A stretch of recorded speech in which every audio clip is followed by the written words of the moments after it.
I guess so. So, okay, great. You can hear me, Irene. So, welcome to this webinar of the UDRIVE project. This is actually the last webinar in a series of 4. So every work package in SP4 gave a webinar yesterday and today. And this one will be about eco-driving, a very specific topic within the UDRIVE project. So, if my slides work, which they don't. Yeah. The schedule for today, so we will have about 1 hour a meeting. I'll start with a short introduction, both on eco-driving and on the UDRIVE project itself, for those people that are not too familiar with it. Next, I will discuss what the data actually looks like and what our analysis plan is for this work package. We already have some preliminary results, so actually I'll spend most of the time this hour talking you through results, and you can ask questions, and we'll see what we can get out of this data. And then in the end there are some conclusions, or preliminary conclusions of course, and planned activities, so what do we still have to do in order to deliver our deliverables the beginning of May. So yeah, as I said, there are 4 different parts, so after every part there is room for questions and answers. I think that maybe Andrea can coordinate that, because I cannot look at all the chats and questions while presenting, so I think it's easiest just to wait till the Q&A slide for you to ask questions. Well, let's start then with the introduction to UDRIVE project and to eco-driving. So this project is about, well, actually mainly about studying safety and naturalistic driving within the whole of Europe. So the idea is that people drive in their cars or trucks without any experimental setup. So it's just a natural environment, natural surrounding, no interventions, and we just look at what people usually drive like. So as I already said, most of the project concerns safety. So people look at safety critical events and how people react or behave themselves regarding safety, but we will look at eco-driving. So this analysis is carried out by TNO, so that's the reason that I actually will be the only one presenting today, because we do most of the analysis here at TNO ourselves. So in the project, we by now, at this moment in time, collected already quite a large data set. There are cars driving in multiple different countries. You see them here, and the number of cars in each country is indicated. Also the trucks, those drive only in the Netherlands. But right now at the moment we have about 13,000 hours of car data, 6,000 hours of truck data recorded in the database and ready for analysis. And this is distributed over 125 drivers for the cars and 41 drivers for trucks. So you can imagine that that's one of the largest databases of naturalistic driving that's available at the moment. The idea is that all the data is recorded in the same way in all the countries. So there's one data acquisition system, and there's also one database situated in Sweden, and all the people from the different analysis groups log on to this database to do their analysis. This was a very short introduction for UDRIVE. I'll go into more detail about specific signals and what kind of data is collected in the next part of the presentation. But first let me introduce what actually eco-driving means, or what we mean with eco-driving. So Eco-driving has to do with fuel consumption, and fuel consumption has to do with CO2 emissions. There can be between drivers or between trips of one driver or between vehicles up to 40% difference in fuel consumption, and there are many, many different reasons why this difference is there. So one of the reasons is the personal driving style, so whether a person accelerates a lot, brakes hard or not, or shifts gear more early, or many different things that influences how much fuel you use. But besides that, there are different other things like vehicles, the vehicle type, the size of the engine, condition of the vehicle, are the tires flat or not, that all has influence. Then there's the infrastructure, so if a road has many roundabouts, there's a lot of reason to slow down or to brake, so that has influence on the fuel consumption. And the last reason is congestion, so that's not the infrastructure itself, but the other road users. If you're in a traffic jam, you're bound to use more fuel because you have to start and stop all the time than when you're not.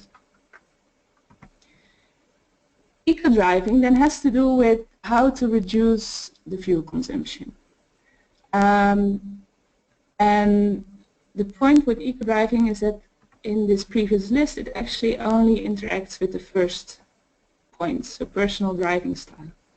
All the other points is not something we have direct influence on, but we can influence the behavior of people maybe, or at least that's what eco-driving wants to do. Now there are 4 golden rules of eco-driving. You have to shift gear quickly, so at low engine RPM. Then you have to drive with a lower engine RPM. Well, that's, of course, if you do the first thing, the second thing is automatically happening. A smoothened speed profile gives you better fuel consumption if you don't push your gas pedal all the time and you drive at a constant velocity. This is actually better for your fuel consumption. And when braking, an increased usage of the engine brake is better than losing energy by actually braking with the brake pedal. Now those rules are of course based on the reasons why we consume a lot of fuel. So what actually constitutes high fuel consumption? Well, logically high engine speeds, non-constant velocity, and losing energy with braking. But that was clear already, I guess. To go a little bit deeper into this, we can ask ourselves the question, when do emissions actually occur? And at TNO we do measurements on vehicles. We measure the CO2 that comes out of the exhaust. So with this we can actually make a map of the velocity and the acceleration at which a high CO2 emission occurs, so at which there's a high fuel consumption. And these maps, well, you see them here. So on the x-axis there's velocity, on the y-axis there's acceleration, and in the colors you see from blue there's a low CO2 emission until red there's a very high CO2 emission. The scale here is logarithmic, so you see that actually at high acceleration and high velocity there's a significantly higher CO2 emission, so higher fuel consumption. The two pictures are for two different vehicles, so you see that there are some, there's a bandwidth between different types of vehicles, but the pattern is always the same. If you want to calculate what the total CO2 emission of a trip is, or of a certain driver in a certain trip, you on the one hand need this picture, so the profile actually of CO2 emissions, and on the other hand you need to know how much time this driver or this trip spent on in which place in this velocity acceleration map. And that's what you see in the next slide. So what you can do is make the same kind of distribution and then count how many seconds the driver spent in each bin. So on the left, for example, we see for one specific driver such a map. What you see here is that, for example, he or she drives mostly at higher velocities. So you could say that this driver drives more at rural roads or motorways. And on the right picture you see actually all the drivers that we have recorded in UDRIVE so far. And there you see that there's a larger concentration at the low velocities, so there's probably more urban driving here. Now such a map, you can actually calculate the CO2 emissions in total from this time distribution and the CO2 emission profile that we saw in the previous slide. So at the bottom of the slide I illustrate how you can actually multiply the two in order to get a number for the CO2. What does it all mean? It depends a lot on how you drive. Your driving behavior influences the emissions, total emissions that you have quite significantly. Okay, that's for eco-driving in general. Now eco-driving with relation to UDRIVE. So what were the research objectives that we made for ourselves? We would like to define driving styles that correlate with reduced fuel consumption. So for example, in previous plot you saw that at constant driving the CO2 emission is quite low. So this could be a characteristic of a driving style that correlates with fuel consumption, reduced fuel consumption. We have several research questions related to this, but I'll come back to those later. So in the end, the goal is to assess the potential fuel consumption reduction from applying eco-driving. So if a person becomes an eco-driver, so to say, what is the potential fuel saving that you can reach? And we want to see how this effect, how large this effect can be for different parts of the driver population. So maybe depending on country or gender, how this differs. So these are the two main questions we have. And on below you see how we split that up into smaller questions, or how our analysis will be ordered. I'll actually come back to that later. First, I would like to show you the research questions that we have. They are in order of priority. So we need the first ones to answer the last ones. That's why they are not in chronological order, actually. So an important question, first one, when the drivers brake, and is it actually necessary to brake in that instance? So you can imagine that if someone is in a traffic jam, he needs to brake a lot because the person in front of him, the car in front of him, brakes all the time.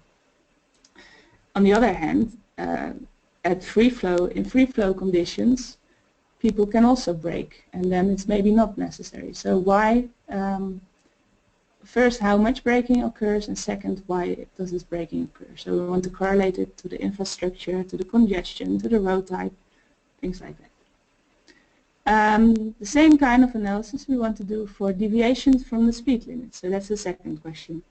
How much should drivers deviate from the speed limit in free flow situations? Well, first in general, then in free flow situations. So this can be both them driving faster than the speed limit and them driving slower than the speed limit, of course. Well, the why question is again very important. That's the third one. Then the next thing that's very interesting is the gear shifting behavior. So the question here is, do drivers shift gear to avoid high engine speeds and high fuel consumption?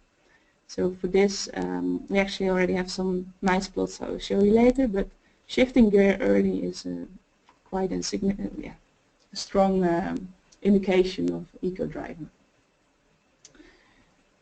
Next question, is eco-driving an observable characteristic of certain drivers? So here it already becomes a bit more general, so you want to actually combine the previous 4 points and make a kind of a scoring out of this and determine whether you can label drivers as eco-drivers. And the last question, which then relates it again more to the other UDRIVE analysis, is eco-driving and safe driving correlated? So this is a point where I put a Q&A. I will, maybe Andrea can unmute and we can see if there are questions. No, there are no questions yet. I think there has actually been one question, but there has been some comments about somebody had a problem with hearing, but I think Pedro had asked previously, hybrid cars beat the rules of high fuel consumption, don't they? That was, I think, one actual real question. Should I repeat or you got it? Hybrid cars beat the rules of high fuel consumption. Maybe you can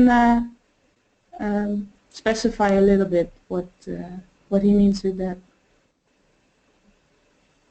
I don't know. Yeah, Pedro, Pedro, if you're still here, we actually unmuted you, so you can even speak, I believe.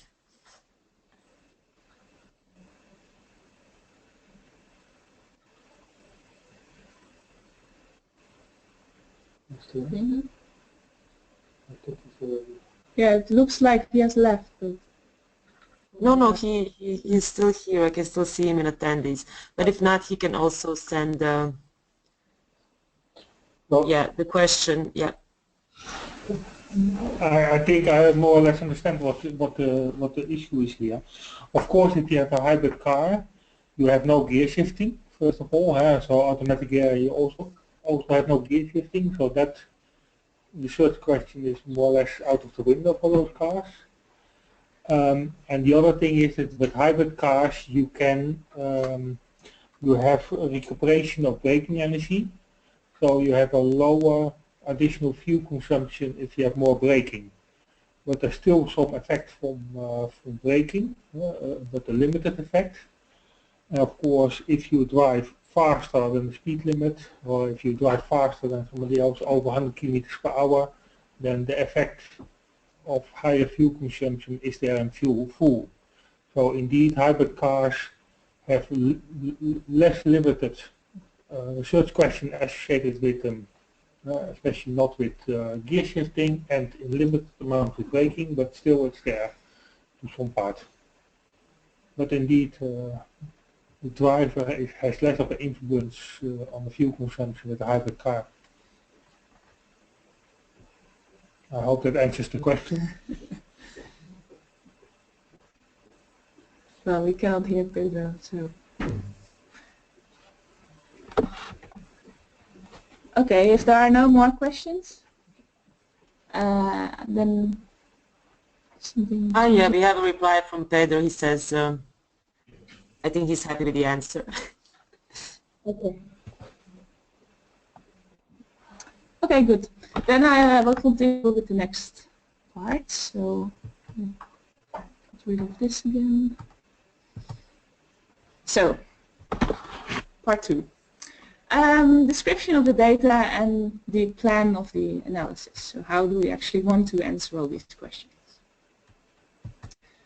Well, we've seen this before. I'll skip it. We have different vehicle types in UDRIVE. There are smaller cars, so Clios. There are larger cars, Megans. The power two-wheelers and the trucks actually have only one type. Besides that, I already said that all the vehicles are instrumented in the same way, with the same data acquisition system. And you have here an overview of what kind of signals we actually can look at. So first there's the whole range of common signals. I mentioned here velocity and RPM, engine speed, but of course there's many, many more. And that just looks like a continuous signal, like here on the right. versus time, where some of the signals are logged at 1 Hertz and some at 10 Hertz. Some are only time stamps, but yeah, there's a long list of signals that are collected like this. Then next to this, there's a mobile eye system installed in every car. You see an example on the right bottom here, this picture. Mobile eye has cameras, makes use of cameras to recognize objects and to log their position and their velocity. So here, for example, you see that the system logged the lines, so the white lines. So he has probably a lane width or at least a distance to the line. And it sees that there are people here, so it labels this as a crowd, and then it measures the distance towards it. It also sees all the objects around the car, so you can actually follow objects and see if they come closer or further away. So with this we try to measure headway of the vehicle. There are also mostly 6 or 7 cameras installed in the vehicles, both pointing inwards to the driver and pointing outwards to the surroundings. But we will not use those for eco-driving, so I will not go into that much further. In order to know the infrastructure, so where is the car actually driving, there's a map matching based on the GPS coordinates and the time that's recorded, which gives you speed limits and road types.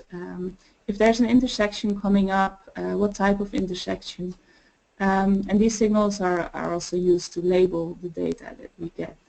So this map matching is usually also a 1 Hertz signal. And besides all those raw signals, users can actually add their own or make their own calculations and add new signals to the database. So, for example, we have a derived road type variable available now that not only uses the map matching road type, but also uses speed limits and other characteristics of the roads in order to make a more intelligent estimate of the road type than you get firsthand from the raw signal. Same goes for the headway. So the mobile eye gives you a headway signal, which is not very reliable and quite coarse, but if you actually follow objects around the car, you can make a more intelligent estimate of headway. And yeah, all the users of the database can actually share this information and yeah, benefit from each other's work like this. As I already said, in UDRIVE we study natural behavior and natural surroundings. So that's a very nice way to get an idea of what the average driving behavior is. With eco-driving, we do not use safety critical events as many of the other work packages do, or they want to trigger on specific events. No, we want to look at the continuous signal. So as much data as possible and just look at 1 Hertz, what's going on in all circumstances. Well, not all variables that we would like to have are of course available. The selection has to be made, and some variables are less reliable than others. For example, for road inclination and lane width, we have some trouble getting the right signals, but we try to combine signals from different sources, so both the COM and the MAP and more derived variables, in order to get things we need. So in this way, we actually derived headway, we calculated braking energy, and road curvature is something we are looking at. Which gear the car is in. Those are all things that are not logged directly, but that we can derive from other signals. So then, eco-driving in UDRIVE. As I already said, there are multiple factors influencing fuel consumption. The largest influence are actually infrastructure and congestion. It's logical that if you drive in the city, you have a very high fuel consumption compared to when you drive constant at 80 kilometers an hour on some rural road without any obstacles, for example. But actually for eco-driving, we are only interested in the bandwidth that you still have from personal driving styles. So that's actually the only knob you can turn in eco-driving. So what we need to do is to decouple those things. So we need to decouple the reasons for high fuel consumption or for low fuel consumption. So those 4 points, personal style, congestion, road infrastructure and vehicle type, are the things we want to disentangle from each other, and that's actually the hardest task we have in this analysis. As for the research questions that I mentioned before, I made here a list of the kind of variables that we use in order to answer all those questions. So for example, for the braking, when do drivers brake and is it necessary to brake? We need to have information on the curvature, on intersections, traffic lights. We need to know the headway, so is there free flow traffic or not? The road gradient would be nice to actually know the absolute value of the braking energy. We can look at the brake pedal signals, the gear of the vehicle, the engine speed. So there's always, and for all these questions, you have all the time a quite extensive list of parameters that are important. So it's actually maybe you already see that it can get quite complicated to answer one question with one variable that doesn't work. So you always need a combination of many different variables. The analysis plan that we made. First, we would like to, of course, study all the parameters related to the research questions, as in the slide before, and see how reliable they are and what information we can get out of them. Once we have that, we can start to decouple the driving conditions and the personal driving style. So those 4 points, road infrastructure, vehicle type, personal driving style, we can start to disentangle them. Once we do that, we can determine what the average driving style is of all the drivers that participated in the experiment. And then we can start to look what the residual of each driver is. So is someone better or worse than average? And the next step would be to actually cluster drivers once we know what the common characteristics are of their driving style. So we look at braking, gear shifting and other things and see how we can cluster different drivers. From those parameters we can also define a sort of eco-driving score, as we call it. And with that score we can also make the link to safe driving, because you can imagine drivers can be labeled as safe driving or not so safe driving, and they can be labeled eco or not eco driving. So we can combine those two and search for a correlation in order to answer the last research question on the correlation between eco and safe driving. And then last, one of the deliverables is to evaluate the potential of eco driving, and that will also be the last point that we can only answer if we already answered all the questions before. So right now we are actually here. So we have studied the parameters, we're starting to decouple the driving conditions, personal driving style, and we know a bit what average is and how people deviate from that. So that's to give you an idea of the status of the analysis. Okay, there's another break. Let's see if there are any questions. Andrea, can I ask you again? Yes, I don't see any questions for now or raised hands. You can wait a few minutes, few seconds. So everybody can, as I said, post their questions in the questions tab.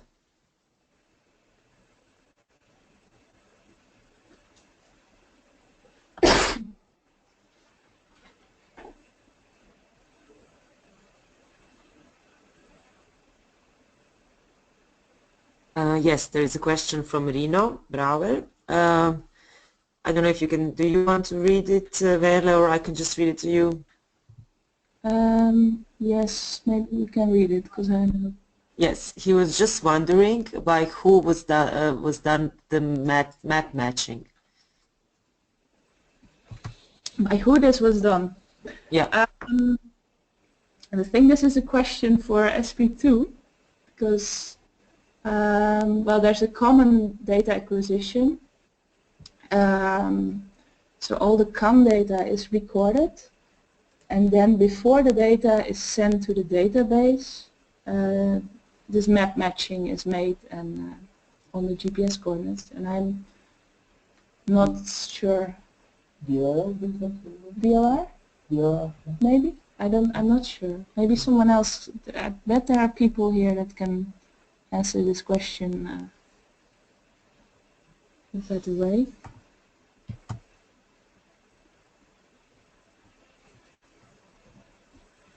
There's another comment from Rino saying, so map-related data are in the database. Yes, yeah. So they are indeed, for example, if you have a velocity signal at 1 Hertz, next to it there's the map matched variables at 1 Hertz as well.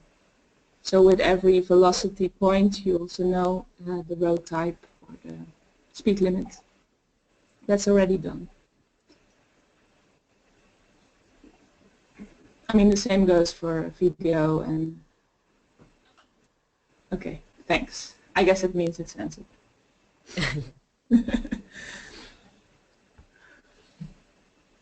No more questions from anybody else?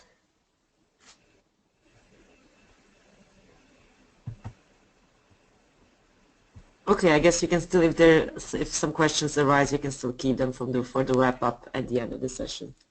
Okay. So let's go to the most interesting part now. That's actual data. So for these results, I made it's a little bit complicated, of course, because I talked about disentangling driving style and driving conditions.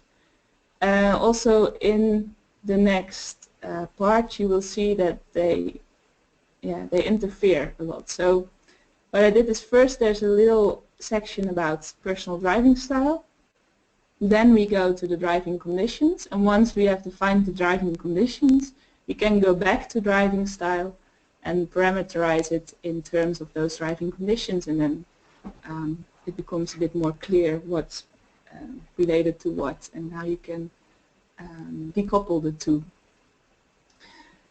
So the goal of this part of the presentation is not to give you all the answers or to show a fully completed analysis, but just to give an idea of the content of the data, to illustrate the workflow so that you can actually see what we are doing, maybe give suggestions on how to improve it, and to give some first preliminary conclusions, or at least to show what we will do next in order to reach the conclusions.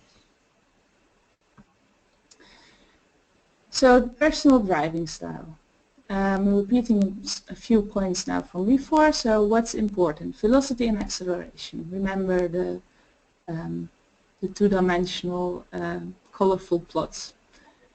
The resulting braking at those velocities and accelerations. Headway at different velocities might have influence on the fuel consumption. We will look at average velocities at various speed limits and at engine speeds, so deriving from that also at gear shifting behavior. Those are the interesting things, but of course we need to decouple them from the environment. So personal style remains when all external causes are excluded. This will come back a bit more often. But let's start with what you see when you just look at the data. So most of the plots I show are for the whole data set, so all the drivers that are in there now. First thing that's interesting is the headway. So this is a plot, a distribution, so a histogram of the time headway in seconds between the vehicle and the vehicle in front of it. So you see this on the y-axis, there are seconds, so you see that it's up to 800,000 seconds, so it's actually a very large data set here. It's divided into different road types. So in black we have just all the data, and then the other colors are urban in red, rural roads in dark blue, then urban motorways, so motorways close to the city, in light red, and then light blue, there's the rural motorways. So what you see here is that, well, first of all, what's striking is that most of the headways are below 2 seconds. That's actually quite short. And the next thing you see is that, for example, on a rural motorway, the headway is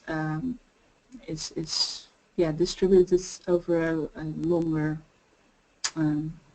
range, wider range, so you have more occurrences of large headway. Okay, that's interesting, but we don't learn a lot from this plot alone. So what you would like to do is actually plot this headway versus the velocity at which the car is driving. So that's what we did here. In the bars you see the number of seconds that the car is driving at this velocity. So this gives an idea of how much data lies behind the points. The line then is the headway that is measured at this velocity. So of course the first bin starts at 0 velocity, so that includes standstill. So that's maybe not so reliable or interesting. But from there you see that at low velocity, so city driving, the time headway for this particular driver is about 3.5 seconds. And then it quickly decreases when you go to rural or motorway velocities. There's actually much lower. And this kind of behavior we see in most drivers. But as you already see, those two plots are for two different drivers, so everyone has his own profile, so to say. So there's a lot of difference between those average and the shapes of different drivers. What we want to do with this headway is actually determine whether a car is driving in free flow conditions or whether there's someone in front of him. How we do that? So what we actually assume is that this shape that we see here is sort of the personal preference of the driver. So on average this is the headway that's recorded. So in free flow conditions you would assume that the car in front of it is further away than that. So what we do, we define free flow for every driver separately as the headway that we saw here plus 1 second. So all the points that have a headway larger than this are considered free flow. So you're always above this curve. And this is a different curve for each driver. And for each velocity bin, we have a different value. So that's how we determine free flow. Why do I focus on this? Well, because we need this in the whole of the analysis, actually. So we're back now to my first slide, what you want to study, those 4 things. But we need to analyze them for various driving conditions. We look at free flow versus average flow, we look at different road types, and we look at different road infrastructure. And that's what we will go into now. So firstly, you can have a look at different road types. So in this picture, we see the percentage of kilometers, or so distance, that's driven on different road types. The road types are on the x-axis. We have a part that's unknown, could not be identified.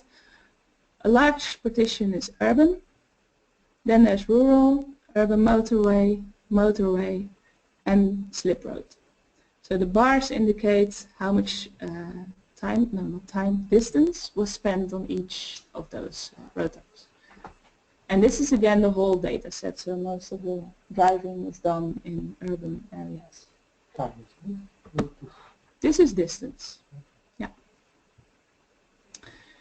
And then what's interesting is what is the average velocity at all those places. And that's the line you see. The label of this line is on the left axis. So the average velocity in urban areas is about 30 kilometers an hour, 25, 30. In rural areas it's around 60, and then for motorways it deviates between 60 and 100. So it seems plausible, although the number for motorways is still quite low, so maybe we need to do some validation whether all the roads defined as motorway are indeed motorway, or if there's some contamination of different roads. So this is a distinction you can make, parameterization to disentangle other variables, so we can split them up into those different road types. We did that, for example, for the velocity. Here you see the velocity distribution. Again, those large numbers are the counts in seconds that are spent in each of the bins. The black line is all the data. Then for urban, you see we have mostly low velocities. Rural roads in dark blue, they come between, say 40 and 90 kilometers an hour. And then we have urban motorway in pink, and light blue again, rural motorway. So you see some, actually quite large differences in velocity. So this is basically the plot we had on the previous slide. You just saw an average value. On this slide you see how it's actually distributed over the velocity axis.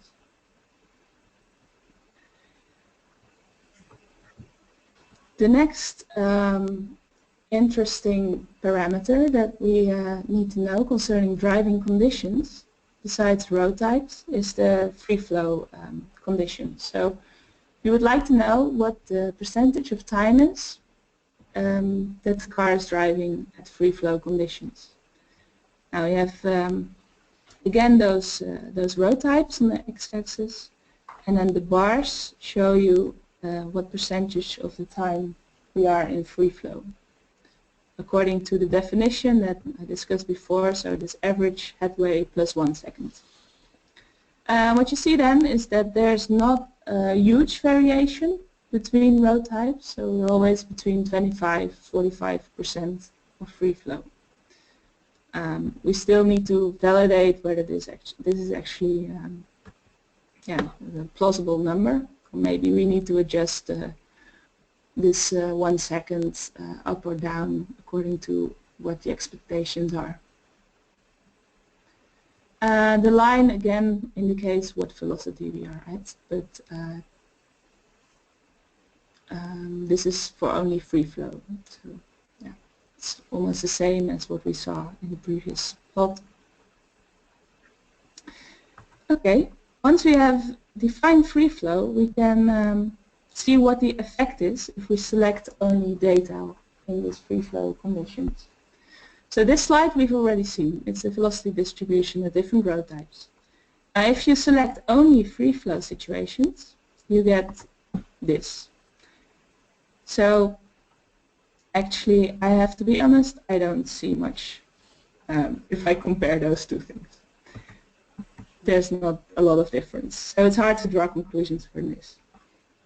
So instead of only looking at velocity, it would be more interesting to look at velocity and acceleration. So now we are back at those plots I showed in the beginning, where you see how much time is spent at different velocity acceleration bins, and consequently how many emissions there are for this particular trip or driver. On the left, you see the plot I showed before. So in all conditions, what is for this driver the map, the VA map. And on the right you see what happens when you only select free flow. So actually what you see is that for the lower accelerations, so between 0 and 1 meter per second squared, there's a decrease in the count. For the constant velocities and the very high accelerations, the difference is not so large. The same we can do if we look at all drivers. So here we have the whole data set, all the UDRIVE data available now. Actually already split up to different road types. And this is for all the conditions. So you see in urban driving you have a lot of accelerations, decelerations, and you're at low velocity. If you go to rural, you would drive at more constant speeds but higher speeds. Urban, even higher, and there's also this bump at low velocities. I'm not really sure yet what that is. And the rural motorway, you have mostly high velocities and not so many accelerations, decelerations. So this is very nice to see different driving behavior in different road types. And you see that road type has a large influence on the emissions in this way. Now these plots we can also make for only free flow behavior. Then we have not only disentangled road type from fuel consumption, but also congestion. And if we do that, we get the following plot. So I'll switch a bit between them. So again, here you see that the largest difference is at the medium acceleration, so between 0 and 1 meter second squared. The next plot shows you the difference between the two. So that's first. So if you have an area which is a bit darker, it means the difference is large. If it's more red, if it's more blue, it means the difference is small. So you see the darkest areas are actually between 0 and 1 meter per second. Also in the urban motorway and in the normal motorway. So mainly low accelerations disappear in free flow. So this has a medium influence on the fuel consumption, because the highest fuel consumption actually occurs at very high accelerations and high velocity. So we'll have to see what the influence is of that. Okay, so that was concerning driving conditions. Going back to personal driving style. One of the research questions was to look at the choice of speed at different speed limits. Now we would like to do an analysis that gives these kinds of estimates. So we look at the deviation from the speed limit in normal traffic and then in free flow. In the plot you see again on the x-axis different speeds, so speed limits, and how much time is spent at all those speed limits. Those are the bars in the plot. And then the lines are the average velocities. The blue line is the average velocity at the speed limit in normal driving conditions, or average. And the red line is in free flow. So the free flow line actually shows you what the personal choice of this driver is. If there's no one driving in front of him, what is his preferred speed? And you see that this actually gives different results for different drivers. So the two plots are again two different individual drivers. On the left you see that at say a speed limit of 120 kilometers an hour, the personal choice is to drive slower than the speed limit, or than the speed limit, to drive slower than this person would do on average, so with congestion. And on the right you see it's the other way around. At this speed limit, so the free flow velocity is actually faster than what he drives when there's another car in front. So from this we see that there's a large difference between different drivers. Okay, so the next topic, braking. This is a slide with a lot of formulas, which I will skip. We can calculate the braking energy from different parameters. That's basically the conclusion. If we plot this braking energy versus the time headway, we expect to see something like this. So you expect that at small headways you have to brake harder than at long headways. Same kind of effect you expect for different velocities. So in red we see low velocities, then green medium, and blue are the high velocities. So you expect that at high velocities you have to brake less relatively than at low velocities. So low velocities you're often in the city, urban areas, there's a lot of braking involved there. The highest fuel consumption comes from those points with high braking, because that's where you actually lose energy. That's very important. If you lose energy into heat by braking, yeah, you use more fuel without actually using it to move your vehicle. So that's really lost energy. It's very, very important. Those points are very important for the total fuel consumption.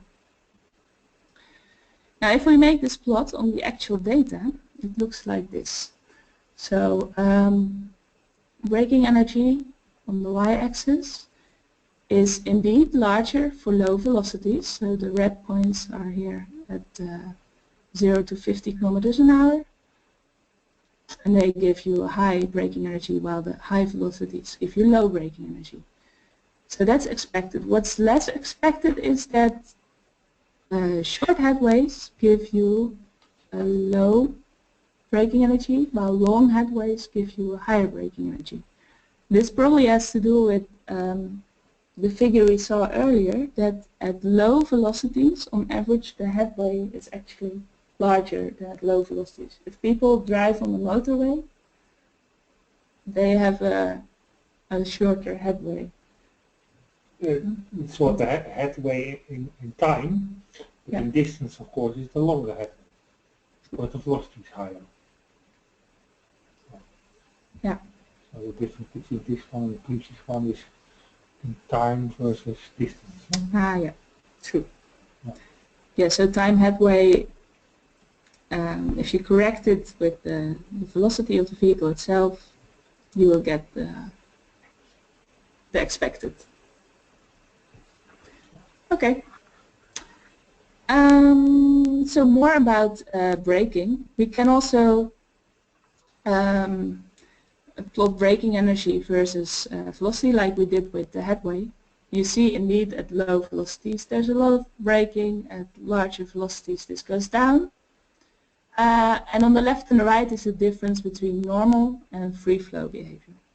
Now this is for all the drivers, and you actually don't see a lot of difference here. But if you look at individual drivers, you see that again there's an effect. So some drivers in free flow brake harder at low velocities, such as this one. So this curve here is higher than in the normal conditions. And other drivers don't brake as hard when they're in free flow conditions. So this is also a nice indicator maybe of whether someone is eco-driver or not.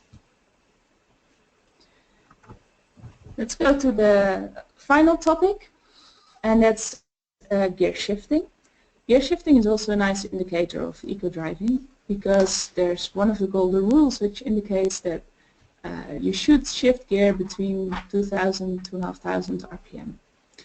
So these two figures show you the velocity and the RPM that occurs, and here you see nicely the different gears in which the car can drive.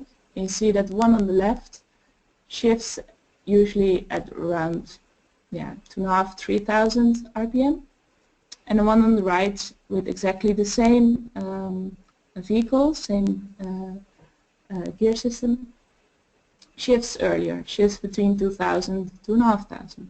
So you could conclude that the one on the left is less eco, the one on the right is more eco. To make this a little bit more quantitative, first I have a plot. Yeah, we have different vehicles, so sometimes you see 6 lines, it means there are 6 gears. Sometimes there are 5 gears. Sometimes they go up much more. That could depend also on the fuel, so whether it's a petrol car or diesel car, the rated power. And we need to match the vehicle information actually with what we see in the database. So this is something that we still need to get cleared up. But taking into account that we have those lines, we can actually derive the gear in which the car is and when the gear shifting point is. And we can make nice figures with that as well. So we determine the gear shift moment from the plots we saw before with engine speed and velocity.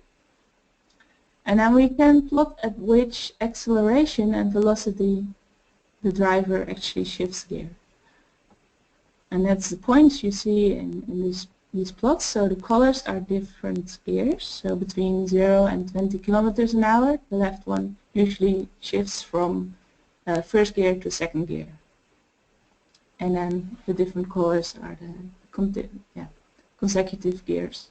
The plot on the left is one with 6 gears, and the gear shifts are very early. You see that, for example, 6th gear is already reached when the car is only driving 30-40 kilometers an hour.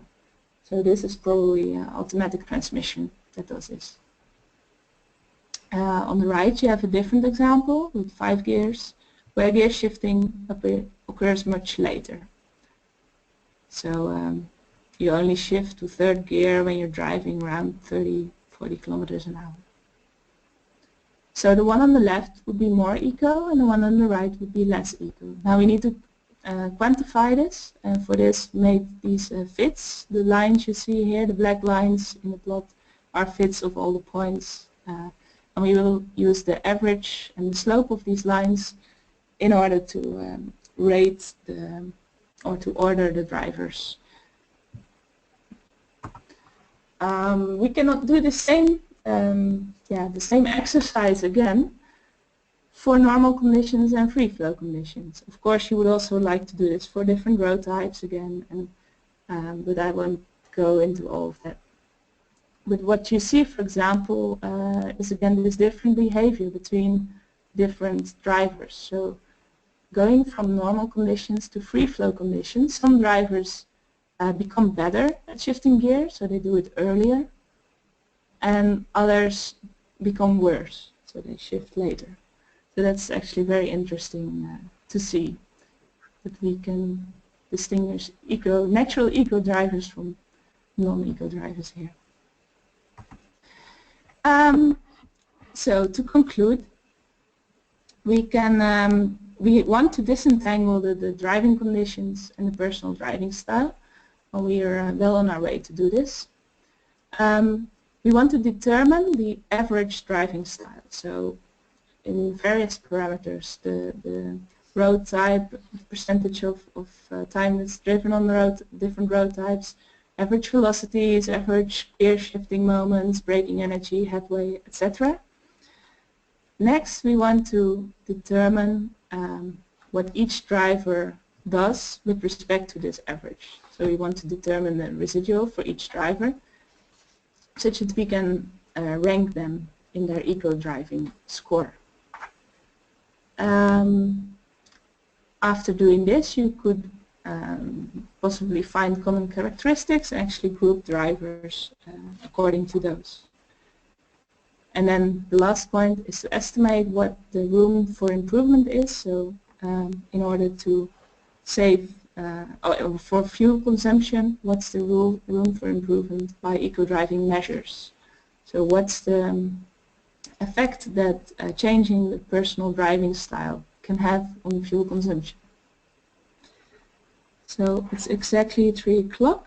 We have another Q&A, and after that I only have 2 more slides with the analysis, conclusions and analysis plans. So please ask your questions. So there were two questions during your presentation by Rino. One is, I don't know if you can see them, about when you mentioned all the drivers, are you meaning both truck and car drivers? For the moment, I'm meaning only car drivers. So okay, but it was, I see this question was, I think, almost 25 minutes ago, so I guess it was referring to another section. Yeah. All these plots are only for the car data. Okay. Okay. For the trucks, we can implement the same analysis, only some variables are not available there, and some have slightly different interpretation. So we need some small adjustments. So we first want to finish the car analysis and then apply almost the same analysis on trucks, which should hopefully be not too hard to do, depending on whether the signals are reliable enough. Okay, another question was also by Rino. My guess is that there is a common definition of free flow, even with values. At least there should be one in UDRIVE. Well, it's more of a comment. I don't know if you can reply to it. Yeah. So I see that Rino also already has left, but I will tell him afterwards. It's not, as far as I know, a common definition of free flow. It's actually quite hard to define this. So we hope that there will be several ways to do it, such as looking at how many vehicles are around the car. Maybe even a map variable that gives you an indication of the traffic intensity at certain points. But for now, it seems that this derived headway is one of the only ways in which we can determine congestion. You could, of course, start looking at video to determine this, but you don't want to do that for 30,000 hours. So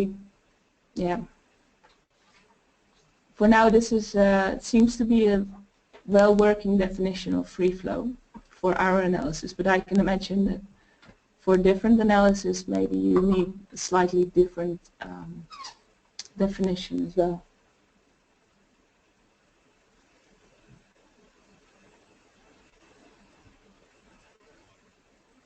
Yeah, Rino cannot answer whether he agrees with this answer because he's not here anymore. I don't know if there are other questions or suggestions. No, for the moment I don't see any other ones, so maybe you can continue with the wrap-up, and if there's another question in the meantime, I will tell you. Yeah, okay. So, conclusions. Very preliminary, I have to say. So what we learned so far is that we can actually get a nice overview of naturalistic driving. I mean, this data set is very large, so statistical uncertainties become smaller and smaller, which is quite nice because small uncertainties in signals or so often get wiped out by the enormous amount of data. That's very good. Disentangling the conditions, the driving conditions and the driving style is not a trivial thing to do. I mean, we expected that, but it also turns out that it's quite a task to see all the influences that there are on the driving behavior and to find the right parameters that give you an indication of what's caused by what. Especially for the infrastructure, it's hard to determine what kind of road type it is. We see sometimes funny things with, for example, at the motorway the average velocity is only 60 kilometers an hour. That asks for some more investigation. So that's a challenging task, but I think we're well on our way to doing this. From the data we saw, we can draw some conclusions that answer the research questions we had. So for example, drivers brake harder at low speeds, most drivers have less moderate accelerations between 0.1 meter per second squared in free flow conditions than in normal conditions. Gear change behavior is a clear indicator of driving style, as is the braking behavior actually. So braking between normal and free flow conditions is also something that's very different for different drivers. So in conclusion, we do think eco-driving is a characteristic of certain drivers. For some drivers, free flow conditions improve the behavior, and for others not. So what we still have to do is put this into a bit more context, of course, and get some quantitative conclusions. There are a few more things we want to study first. One of them is the velocity or the braking behavior before curves. We'll do this together with different TNO group and also in collaboration with 4.2 work package who study everyday driving related to safety. We will have to study a little bit more the road conditions, so the infrastructure. Besides road type and headway, we also need to have a closer look at, for example, intersections and traffic lights and what the influence is on the driving behavior. Well, we need to find a way to quantify all those different variables we saw and all those interesting differences into a sort of eco-driving score, and then see how much individual drivers deviate from the average. So to compute residuals of each driver with respect to the average. Once we've done that, we can cluster drivers, first by their eco-driving score to get an idea of whether there are differences between countries or genders or whatever. Yeah, and also cluster them by characteristics, of course. That's the same thing. With this clustering, we can also give input to the other work packages, one of which has the task to look for the correlation between safe driving and eco-driving. So for this, we will give each driver a score, and then using the clustering they made up for the drivers, we will see whether their safe driving definition correlates with our eco-driving definition and what the effects are. So that's the planned activities, which will happen the coming month or 2 months. I think, oh yeah, I need to advertise the UDRIVE experience for everyone who's interested in results from this and other work packages. Please have a look on the website to maybe visit the Naturalistic Driving Research Symposium and the UDRIVE experience the day before in The Hague in June. So thank you for your attention, and maybe there are some last questions on the whole analysis, or suggestions are always welcome.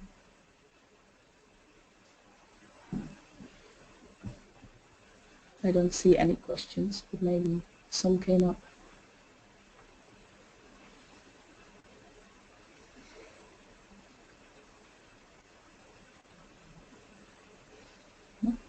No, I don't see any either, but I would, I guess, suggest to everybody, if they come up with some questions, that they can contact you, Veerle, on your email.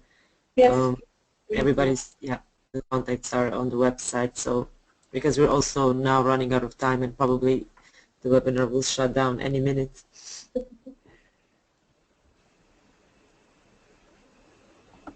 Okay, well then, thank you for your attention, and I look forward to any follow-ups.